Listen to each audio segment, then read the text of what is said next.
So good. I don't know whether or not it's a new coffee pot or what it is, but it's magic. What's going on, you guys? It's your huggable hipster here, and welcome back to Psychologically Gaming. I'm so excited right now. I'm so excited. Been a hot minute since this series has surfaced back up on the channel. I think the last episode of a Psychologically Gaming I did was on Among Us, so this is going to be interesting. And yes, as you guys can see by the title, we are doing a Psychologically Gaming episode on the ghouls from Fallout 3.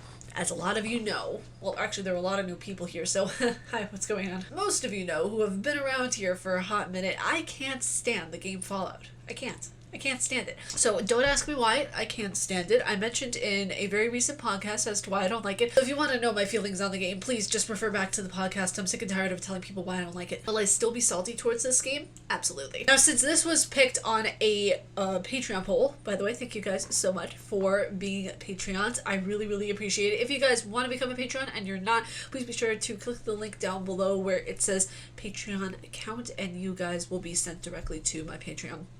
And you guys get to see the polls first. All my Patreons get to see a lot of stuff first, like articles, different kinds of pictures, all that kind of stuff. So if you guys want to just, check out the Patreon, please be sure to sign up, and let's get into this Psychologically Gaming. Just before we also start, I want to send a disclaimer because I haven't done these videos in a hot minute. Just so people know, I'm not a licensed therapist. I have a Bachelor of Arts in Psychology. I've studied psychology for 6 years. I went to school for it, but I am in no means capable of diagnosing anybody. These episodes that I do are purely for fun. For me, I think it's a niche that everyone should get into. Everyone should really know about the characters that they play in video games. So with that being said, please be sure to listen and enjoy the videos. I don't know what else to say. Let's get into this shit. Now, just by some random act that you guys do not know what ghouls are, here is a description of said ghouls. Ghouls are mutated humans or animals affected by the phenomena of ghoulification. The phenomena has been observed in humans, gorillas, and American black bears. In the case of humans, ghouls are sometimes referred to as neurotic post-humans in the capital wasteland, but this term does not seem to have been adopted outside of it. Despite their zombie-like appearance, the flesh of ghouls are not actually rotten. Intense and prolonged radiation has ravaged their skin, much of their flesh, and in some cases many of their ligaments. Despite the infertility and some cases mental deterioration that have greatly extended overall lifespans, and some are immune to and sometimes even healed by background radiation and or nuclear fallout. Which is why it's so important within the very obscure plotline that is Fallout 3, that you have clean filtered water, because clean filtered water is one of the many ways to get rid of radiation if you have radiation poisoning, but you have to have a very small amount.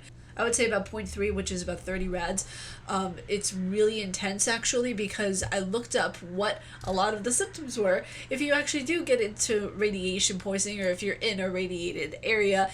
And the radiation dose, if it's high, the 4 stages of ARS are predominant stage, the classic symptoms which include vomiting, anorexia, possible diarrhea depending on the dose, which it occurred from minutes to a day following the exposure. The symptoms must last episodically for minutes up to several days. The latent stage, where the patient looks and feels generally healthy for a few hours, even up to a few weeks, but their bone marrow is starting to deteriorate and all the cells in their body that are the good blood cells are starting to just die and be killed off. Then you have a manifest illness stage, which in these symptoms it can last for months depending on how bad your radiation is. And then you have recovery or death, which is put very boldly. And this information is from the CDC, which I'll put down in the description below just in case you guys are interested.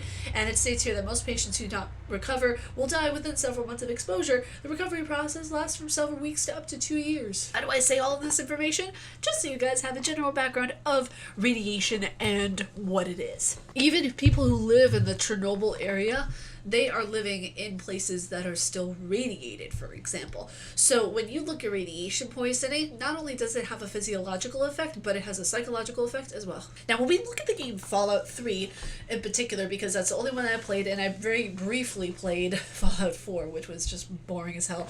I went into that game, Fallout 3, seeing the ghouls and thinking that they were some of the most interesting characters in the game. Like, it was so fascinating to me because going into a game, I look for something that sets the game apart from everything else, and the ghouls, for me, are what set Fallout 3 apart. Now, where the psychology bit comes into this is where you see kind of this segregation between the I would say like the living humans and also the ghouls, but the ghouls are technically still people, just very, very heavily irradiated people. There comes into this very deep sense of, well, maybe these people who are ghouls, and this is where a lot of what I was doing research on for this episode comes into play, of where a lot of the ghouls could possibly have Cotard syndrome, which is a feeling of that you're dead.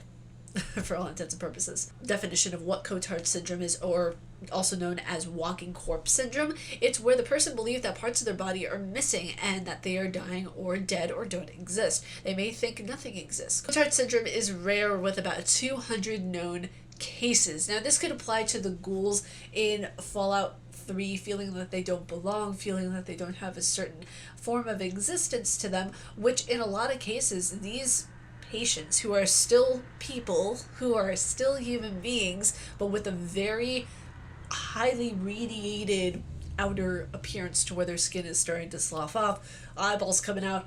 Not a pretty situation. And the funny thing about this is that there's so much discrimination that goes on. It's actually kind of funny because a lot of people who thought I had an issue with Fallout 3 thought that it was because of the discrimination that we see with the ghouls. No, it's not. Now, Cotard syndrome can actually be paired with a form of schizophrenia, if I even want to stretch it that far, because people who do have Cotard syndrome tend to feel less social. They start to hear voices, which is a symptom of schizophrenia. Some of the voices they hear tell them that they are dead or that they are dying, which is why I use Cotard syndrome to explain how the ghouls must feel to a certain extent if we're kind of personifying these characters, because they're living in this world, this universe of an apocalyptic era of Vault 12, where a lot of them were experimented on, and a lot of the born ghouls were made, but a lot of the radiated ghouls that we see within the game, that's where a lot of the radiation was coming from. So it's very fascinating to me to see these characters who are heavily radiated and get treated like garbage, even though they're still human. They don't eat flesh. Well, some of the more feral ghouls might attack and everything like we see in Fallout 3, but they don't attack, like, for the most part, ghouls are some of the nicest creatures you will meet within the game. Now, the thing is that for Cotard syndrome, the cause isn't known that much. The thing is that doctors and psychiatrists and psychologists are still working to find out what exactly causes Cotard syndrome. Now, the thing is that Cotard syndrome is actually a symptom of deeper medical problems that occur within a person, which is completely subjective onto the person themselves. There's actually a list here of what diseases Cotards can appear in as a symptom. Multiple sclerosis, Parkinson's disease, strokes, bleeding that happens outside the brain of a severe brain injury, your doctor may call it subdural bleeding, and one that actually links very well to the ghouls is, if I can pronounce this correctly, encephalopathy. Encephalopathy. There we go. Which is a disease where the virus or toxins affect how the brain works.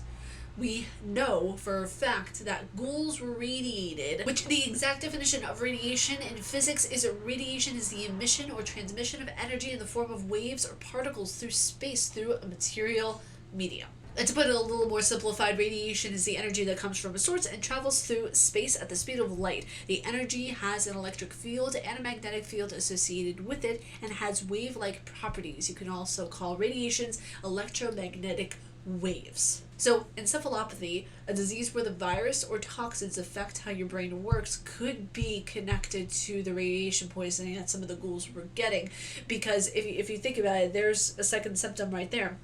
You have Cotard syndrome, and you have a person's with encephalopathy, which then in turn experience Cotard syndrome with that feeling of being disconnected from the world, feeling dead, feeling like they're dying, feeling like their limbs are missing, which in a lot of cases, a lot of the ghouls, some of their limbs are missing, some eyeballs are out there hanging out somewhere, and you have this disassociation with oneself that occurs with the ghouls in particular. Like I said, these videos are for fun. I really enjoy doing psychologically gaming. I get so hyped up about them. It's so much fun for me to do. Yeah, that is it for this episode of Psychologically Gaming. I hope you guys enjoyed this video. The next poll for what character you want to see next will be up on my Patreon first, and then I'll put it on Twitter. But yeah, it'll be up for a good day on my Patreon before anyone else gets to see the poll. So I'm really excited to see what you guys come up with by way of what you choose next, because this one was unexpected. This choice, I feel it was so much fun for me to do, but also I was like, whoa,